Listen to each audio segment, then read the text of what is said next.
Good morning, everybody. Let me pull the screen up. Today we are going to be doing regression. And again, for us, it's just going to be the simple linear regression.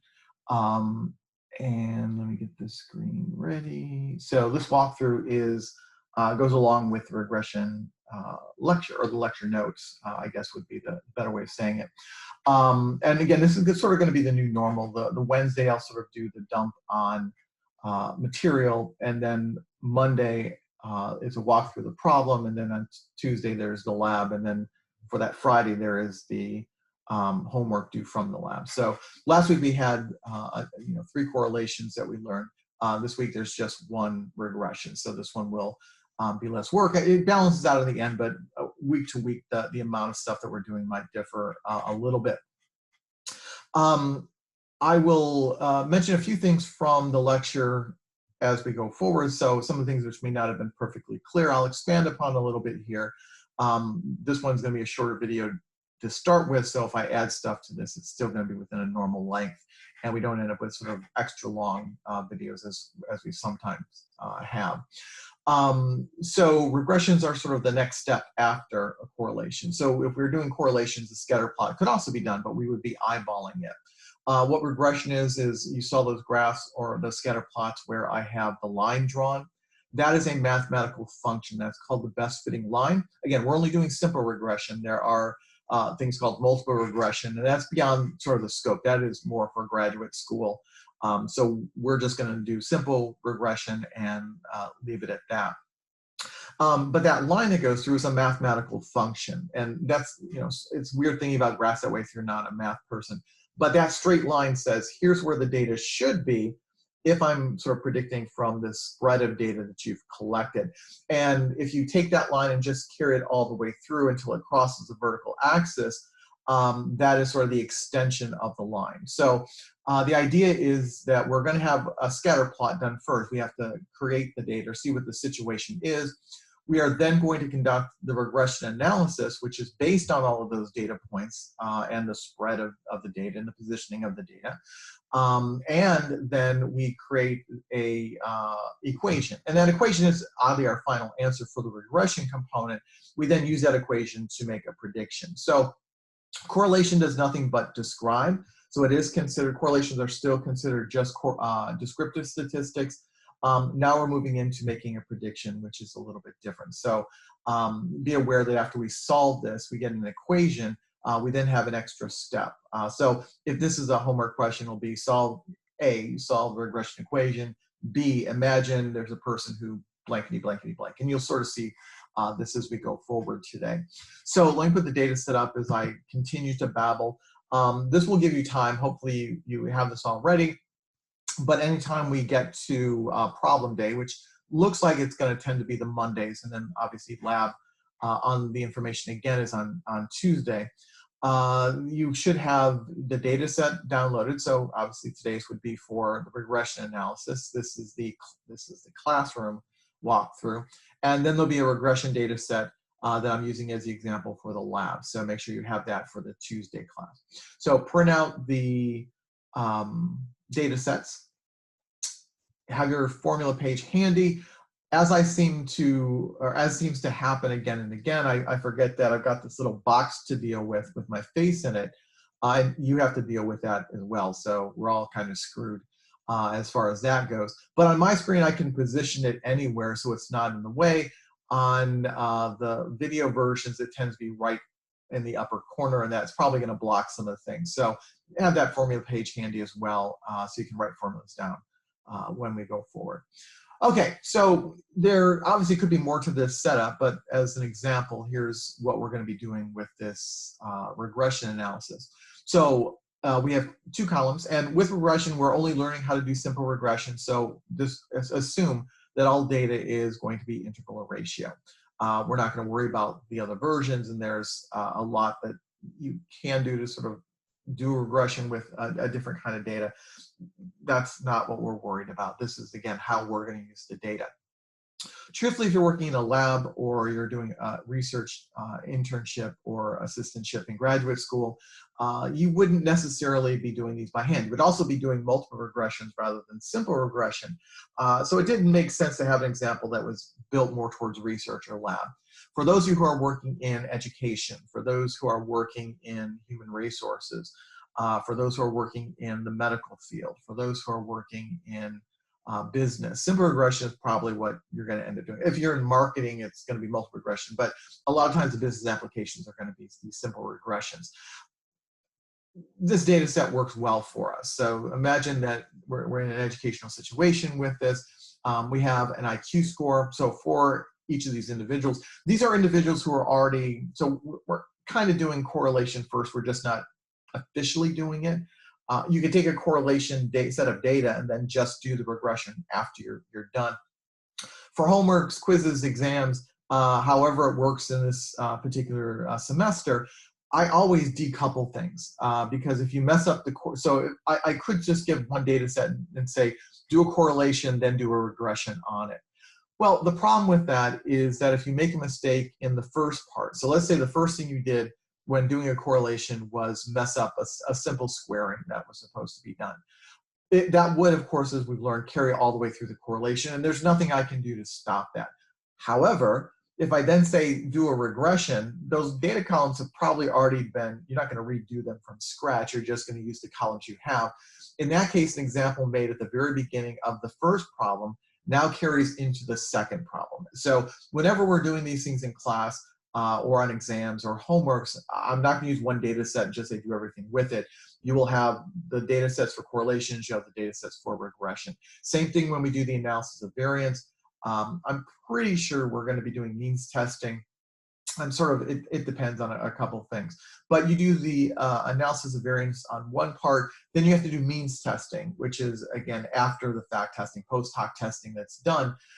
I'm going to give you separate data for that because I don't want a mistake in the ANOVA to then be carried through to the next problem. That's doubling down and hurting you if you made a simple mistake. So I'm going to try to limit the damage wherever possible. Okay, so we have the first set of data is IQ scores. So we took these, let's say, 12 people who are in the classroom or are in a pilot group that we're looking at. And we collect their IQ scores, or we already have them because of school-based testing, and we look at their current GPA. The question, if this was a correlation, would be what is the relationship between IQ and GPA? The assumption would be that these two should be related, although IQ, as you've heard me rant about when in the normal curve video, IQ is not the same thing as intelligence, so it may not be tied directly to GPA, but what IQ is how well you should do in an academic environment. So this one actually might be the exception. It's like, oh yeah, this is the best way to use. So I wouldn't want to use the word intelligence and GPA, but IQ and GPA kind of work together decently, both as measures of an academic environment and how successful you are in that environment. So the expectation for this would be that the higher your IQ score, the higher your GPA. Now, the question is that I do the correlation, or as we're going to see with the regression, I'm going to create the regression equation. That line that you saw through the scatter plots in the notes, that is a mathematical equation. And what you can do is by just sort of looking at different values on the different axes, I can take that line and stretch it all the way to the y-axis. And have, I'm sorry, when it's equal to 0, what score, that's going to be our constant, as we're going to find out on the data chart. But the idea is that once I have created this line, then let's say a new person comes into the situation. We get a new student in the class, a new student that needs to be tested, and we have one piece of data. We know their IQ score. Without going back and doing everything again, using the equation that's already in place, can we predict what their GPA would be based on these other students' experiences in this classroom, in this environment, in this situation? Could we predict what their GPA would be if they had been here, or if they continue on till the end of the semester or the year? Here's what the data says they should be doing. So a data point comes in late, and we're predicting what that would be. Now, the reality is that when we do a regression, there really are two regression formulas we could do. We could have one where we're predicting X from Y, and we have one where we're predicting y from x. So one is a known, and that's something that when we're doing it, I will have to give to you. And then I'm asking you to predict the other factors. So if I have the if I have the GPA, I would say here's someone new, or a new person coming in. Here's their GPA. What will we predict their IQ score would be? Or if I have the IQ scores and we have a regression line based on predicting from the IQ scores, here's this new person's IQ score. What am I predicting their GPA is going to be? So again, this allows us to make predictions. This is sort of the next step up from the descriptive statistics, which is correlations. And now we're moving into a different set of data, a different way of doing things. Is there anything else up front that I want to say? I think that's enough. So let's get started, and we're going to see how we do. So here's the data, and the first thing we do oh, I'm sorry, there is one more thing. Sorry, I knew there was something that I was supposed to be talking about.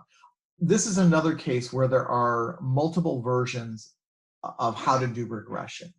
And this is the least squared method. So there are different ways of doing regression. And then, so even within simple regression or simple linear regression, which is what we're doing, there are different formulas that allow us to create that mathematical formula, that line, that prediction line that we're going to have. So this may be a little bit different. You may have run across regressions before. This may be a little bit different. I don't think so. I think this is the most common way. But this is a way that the first formula looks worse.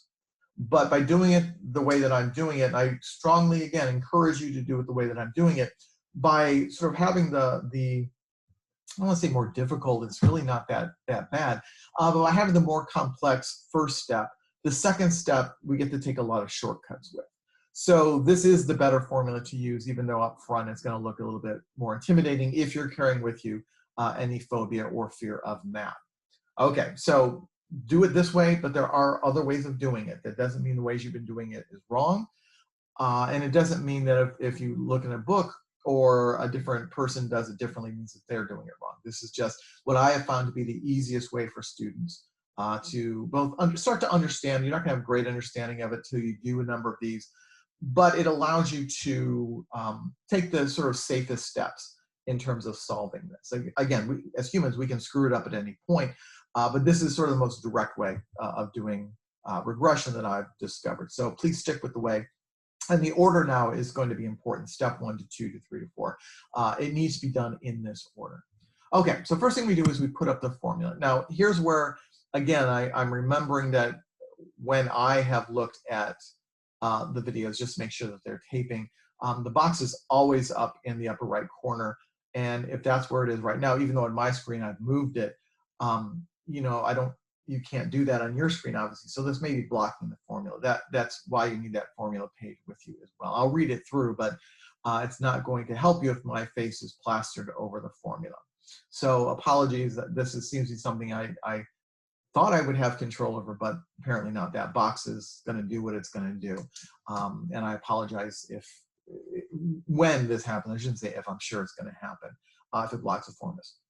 Okay, so step 1, what we're going to end up doing, and I don't have step 1 listed here, you'll see why in just a second.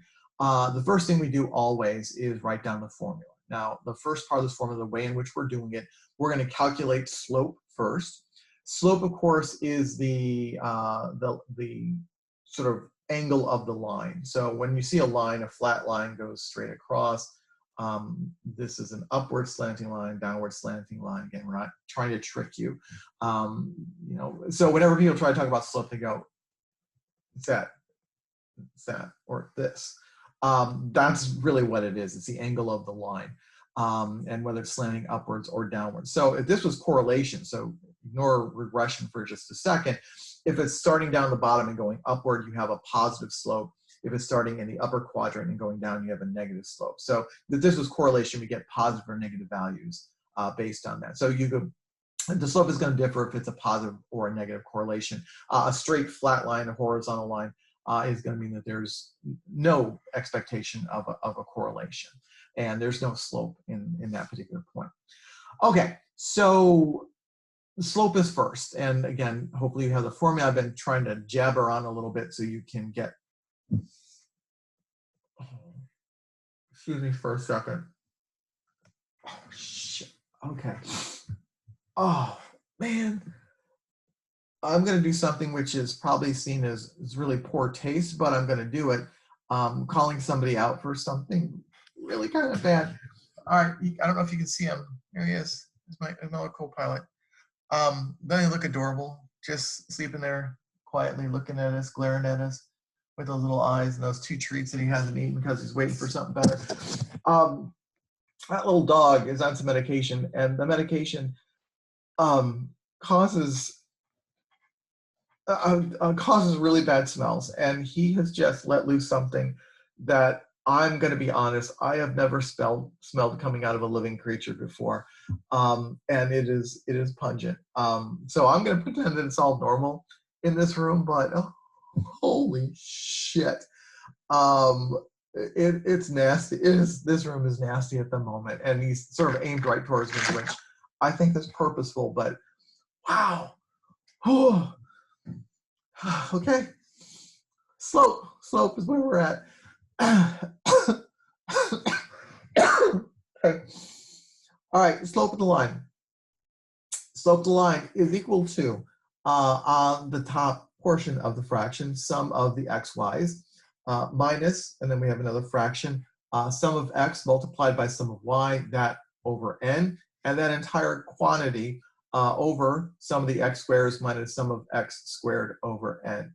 Now, people who have been paying attention and have listened to me, I sort of said we're going to be doing, when we were doing the standard deviation formula, I said that we would be, the formula that I recommended, the method that I used, I said this is the one that I would recommend because that first step is getting sum of squares, and sum of squares is going to show up in a whole bunch of other formulas. Here's another example. It sort of showed up in the correlations as well, but here's another example. The entire denominator of the slope is really sum of squares. So you should be starting to become familiar with this portion of the formulas, and you should start to be able to recite this component. What's the formula for sum of squares is, you should be able to sum it up easily as we're going forward, because we are going to be calculating it that much. So again, this entire bottom part is something we've already been doing. So this really shouldn't be seen as a difficult formula. We've already done half of it multiple times already. So it's something you're already familiar with, which is why I said this course builds on itself, and the formulas are going to build on themselves. Now, the reason I don't have step one here, and you can see our alligator's back, a reminder that if you're going to have to calculate columns, and the idea is what columns do I need to calculate? Well, we start by looking at what's in the formula. So I see that I need an XY column, so XY is going to be something. I can see that I need an X squared column, because I'm going to have to sum that up. And I need the X column squared up. I'm sorry, the X column summed up, and then that quantity squared. And then the X column summed and the Y column summed as well from the top of the formula. And of course, n, we can figure out, just like with correlations, n refers to the pairs of scores, not the individual scores themselves. So we have 12 scores, so n is, I'm sorry, 12 pairs of scores, so n is going to be equal to 12, even though there are 24 total scores. One person gives 2 of those scores. So there are 12 independent people, and it's really the independent people. Each person carries with them some level of variance. So we're kind of the people. We assume their variance across both questions would be the same. If you are really bright, you're going to, and let's say you have bright people have very low variance, that's going to be on both the X and the Y. A person who's not paying attention would have wide variance in their performance. They're probably not going to pay attention on either one. So it's the person that matters when determining n, or the number of people, rather than the total number of scores. That distinction is important when we're looking at n. Okay, so one thing we don't need at this point, if you look at this, we don't need y squared. We need y, and technically the y score is there, we just have to sum it up. We need to sum y, that's on the top of the formula, but nowhere in this formula does it ask us to use y squared. So let's not do it. Let's not waste time doing something that's not necessary. Now, again, if this was predicting from IQ to, I'm sorry, if it was from predicting from GPA to IQ, then the x's and the y's would be switched, and we would then need the y squared column and not the x squared column. Okay, so we need the xy column. We need to sum up the x squared column. I'm sorry, we need to square the, wow, that fart has made my mind blister. We need the XY column. We need to sum up the X column. We need to sum up the Y column. We need to create an X squared column because we do need that for the bottom part of the equation. And we need to sum that up as well. But we do not need a Y squared column going forward. So I'm just going to put those up here. And step one is to complete the shaded parts of this table. Now, truthfully, this may already be done. If you looked at the data set and have done anything with it, some of this you kind of know what you're going to be asked to do. If not, again, this is a place to pause the video, solve for XY. Again, remember that an XY column is each value of X multiplied by Y. X squared is each individual value of X squared, and then summing up all four of those columns. And this down here, these green squares at the bottom, that's the data that's going to be plugged into the formula. So go ahead and do that. Pause the video at this point, do all of that, and again, please do the work. We need to start paying attention to where mistakes are getting made and the likelihood of making mistakes, because most of them do occur in creating these columns. That's where most of the stuff that's going to go bad is going to go bad. We need to be aware of your carelessness if that's going to be an issue, or this may indicate that there's some simpler math problem that we need to deal with. So please don't just scoot to the answers and write down the totals. If you're doing that, I promise you that when exams and things happen, you'll be surprised that you're not doing as well as you think, because you're not making yourself aware of these errors. I will stop warning you about this very soon, but we're still fairly early on. So please do the work. Don't just wait for me to do it and do the answers. Okay, pause the video here, come back, and we'll look at the column totals and then go forward with step 2. All right, let's see what we have for the totals. And we have, and of course, here's Otto yelling at you. You could tell that this isn't live, or that I'm live, but that picture's not, because there should be like an atomic bomb cloud coming out of his ass, because his room still is lingering with his foul stench this morning. I'm gonna have to start thinking about what I fed him, or if anything has died in this household and was made available to him, because something's rotten inside. Okay. So stats with a bit of social commentary about dog farts. I mean, seriously, what more should you expect from a stats class? Okay, so we summed up the X column. You should have gotten 1503.00. Again, trying to carry things out to 2 decimal points. I'm trying to do my best in PowerPoints. We certainly, if we're doing the calculations, carry it out to 3, but the data was presented in this fashion. So I'm just having it for 2, just for space reasons. GPA summed up is 27.30. XY, again, this is a column that's probably most likely to have mistakes in it. And make sure that you didn't multiply something by, participant number. That's always going to happen, at least someone in the class at some point. The sum of our XY column is 3488.70. And our X squared column, square each value of X, and sum it 189,187.00. With this data set, and the reason I sort of chose this is unlike the other data sets. And I need you to get comfortable with large numbers, working with small numbers, sometimes things with decimal points, and sometimes things without decimal points, because you should be able to not be thrown by that. If you have some carelessness issues, if you're rushing through, the decimal points are going to trip you up a little bit. So there are reasons why the data sets look so different. And every once in a while, you're going to have like a really, really long data set that we're working towards, because you do need, to learn how to do that as well and sort of keep everything going with longer data sets. But for this, I'm limited by the screen in some cases. So this is what we have. So check those answers. If these are not the answers you got, pause, go back and look to see where the mistake was made. And again, keep some set of running notes about if you're making certain kinds of mistakes when you're doing this. That's something you want to be aware of. So circle it, go back through and make sure you get the right answer, sum the column up again to make sure you have the right answer, and then we are ready to go forward. So those who need to, pause and double check. The rest of us, just hold on for a couple seconds and then we'll move forward. Okay, so there's our formula for the slope, and now since my thing is down at the bottom, it's in the way of step 2. Let's put this over here. Step 2, plug the values into the formula and solve. So here's our formula up here.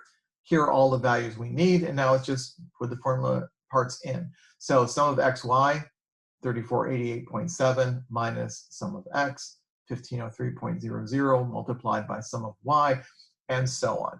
So go ahead and pause, put all the pieces into the formula, go ahead and solve the formula, and then come back and we'll see if we have the right answer, and if not, you need to go back and find out where the mistake is. So go ahead and pause, and then come back in a few seconds, and we'll go forward. Okay, so here is everything plugged in. So by is equal to, and then on the top of the fraction, 3488.7 minus quantity 1503 multiplied by 27.30, that quantity divided by 12. That whole quantity divided by the output of 189,187 minus 1503 squared divided by 12. And I have for that as a by is equal to 0.0741. So what's going to happen, because this becomes part of our formula, we're going to be multiplying something by 0.07, which means that when we multiply, we're going to end up with a very, very small number. Now, I'm asking you just to think about this to understand where these numbers are going. We are going to be predicting towards GPA. We're starting with values that are in the hundreds. We'll assume that no one's going to be below 100 in this data. So there might be when I talk about an incoming student, but at this point, there's nobody under 100.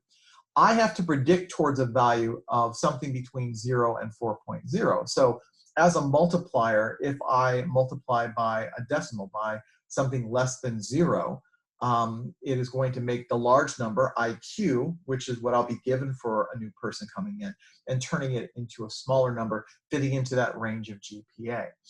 If we're going from GPA and predicting towards IQ score, we would have solved this. By would have actually been a large number because we have to take a small value, something between 0 and 4.0, and multiply up towards an IQ value in the hundreds. Okay, so that's just how this math is going to work out.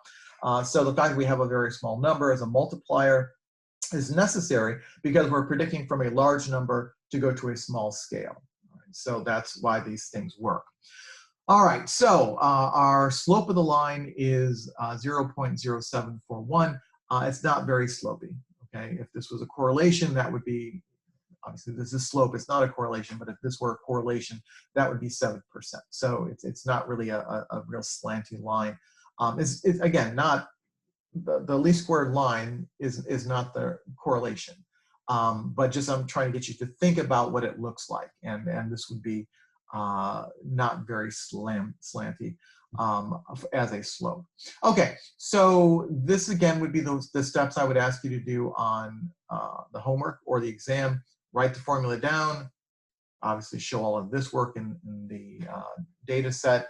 The second step of the formula is to have everything plugged in and then solve. Now you can have an extra step in there, you can solve the top and then solve the bottom and just have those two totals as a third step. Absolutely fine to do. I typically, as a regular person, do that step, but in terms of showing this on online, the screen gets too cluttered, so I didn't include that. I don't need it to grade. If everything's in the right place, I'll assume that the mathematics go correctly. But for your own sake, if you want to go back and double check at any point, having that extra step in there of solving for the top and solving for the bottom and having that in this as sort of 0.3 of this is absolutely fine, and feel free to do that. It doesn't hurt you, it doesn't give you any extra points, but it does, if you make a mistake, it helps you identify where a mistake may have been made. So do or don't do that as you will. Okay, so our by is going to be 0.0741, so I've plopped that up at the top, and now we have to solve for the y-intercept. And again, look at the formula and look to see what needs to be calculated. So the y-intercept is a with sub y. It's equal to the mean of y. So we already know we've got our y data. We just have to take the mean of it. Since we have the total already done for us, it should be simple. 27.3 divided by number of participants, which is 12, minus the quantity by, and b sub y actually, which is the slope, multiplied by x bar, which is the mean of the x column. So 0.0741 multiplied by 1503, and then subtract that quantity from the mean of y will give us the y-intercept. So again, this one, because we did a little bit more work in step one, not that much truthfully, we are now able to take this shortcut form. And all we have to do is calculate the means of each of the groups and then do a simple multiplication and subtraction to get there. So this is another point where we pause, figure out the means, fill them into the equation with the slope, solve for the y-intercept, and then come back and check your answer. All right, let's see what we get for that, and that's not necessary. There we go. So 2.275 again here, because I have space, I'm carrying out to the 3 as I yell at you guys to do, minus 0.0741. Again, you can carry it out further. It doesn't have any noticeable effect. If I rounded, this would still go to 4, so it's fine. Multiplied by 125.25, which is the mean of the IQ column. Solving for that gives us a score of negative 7.006. So our y-intercept is a negative value. What that means is that if we had a graph, right, and here's going to be the 0, 0 point, where 0 is the x and y axis score. This is really a constant in our formula. And what the y-intercept is, when we cross the vertical axis, that point there is a constant in any formula. We're going to be adding this, or in this case, subtracting this to the other part of the calculation that we're going to be doing. This is an adjustment, sort of like the base scale that everybody is using. So in this case, it crosses, it's going to go under that 0, 0 point. Ending up, our constant is negative 7.006. So we solve in some ways and are subtracting 7 from the first part of the formula that's coming up, and that will give us the IQ score. So this is a case where in this particular data set, the dots have overshot the line, and we're going to have to now subtract to see where somebody should be. Okay, so we take those two things and we plug them into our least squared prediction line. And this is it. I mean, this is going to be our final answer in just a second. We don't solve this. Okay, we just plug things into it. The step of solution here is the formula. Okay, we're not solving the formula, we're creating the formula. And that's really the answer to the regression. This would be the final step. This would be the final output for this. So y prime, so y with the little 1 up there, y prime just means it's a prediction. Y prime is equal to the by, which was our slope, multiplied by a value of x, which is something that I'm going to have to then give you if I'm asking you to solve this, plus the y-intercept, which is a sub y. So we're just going to take the things we've calculated, plug them in. We don't need to pause for this. I think you can transfer it from one section to another. This is what our formula becomes. And again, that prime indicating that this is a prediction formula, not the regression line itself, not an answerable one. This is ready to be solved for a prediction, but this is an equation. So y prime is equal to 0.0741 multiplied by x, so we just close the bracket and put x by it, plus a negative 7.006. Now, I could turn that into just minus 7.006. Why did I say plus a minus? You understand it's really just minus. Because I don't want you necessarily to think about having to change the regression line. So this just allows you to put it in, and hopefully that just keeps the prediction line constant in case you are remembering what the line is. It is to add something, but sometimes you add the negative, which means you're subtracting. So what would happen now in terms of this, and we're almost done with this. Imagine now we're going to have a short video, regression not taking nearly as long as correlations did. Now what would happen, so this would be the solution for part A. Okay, so this is solve the regression. This equation is the solution. Then there would be a part B of a question. Imagine somebody comes in with an IQ score of this. All right, so let's say there's a new student with an IQ score of 95. So just as I said, oh, they're all going to be 100. Someone comes along and shows me that that's not going to be the case. So what we're going to do is take this new value of 70, or no, I'm sorry, not 75, 95, and plugging this in as the new value of x. Remember, we're going from x, predicting towards y. So we solved it this way. So I'm predicting from the IQ column into the GPA column. okay, predicting from IQ towards GPA. So this is a value of X. So I would put that up here. If I was solving from GPA and predicting from GPA back to IQ, I would have had to go back and resolve the problem because an IQ score is going to have a different multiplier. We're going to have, again, a large number to sort of get from, 1.7 up to 120 or whatever the end post on IQ is going to be. So here's the formula. And we now have a new value of X. So this is now 95. All we're going to do is take this 95, plop it in for X, and then solve. Oops, I solved it for you. Again, that's all right. This one is pretty straightforward. So the new IQ score of 95 is multiplied by the slope, which is 0.0741. Multiply that, then add the negative value or subtract the value. Subtract from this front part, subtract 7.006. We should have a value of 0.0335.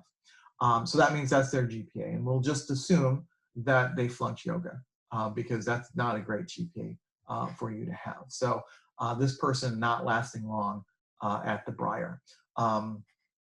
Again, seen worse, have done it. Seemed a lot better, but this is within our realm of possibility.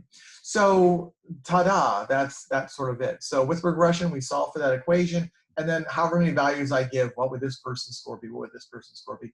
Plug it into the X and then solve. Okay, easy peasy.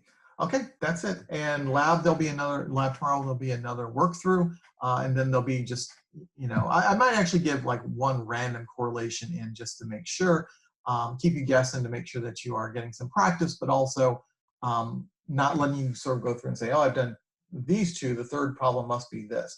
So one regression problem, I'll throw in a correlation just to give us a little bit more practice for the homework, which will then be due on Friday.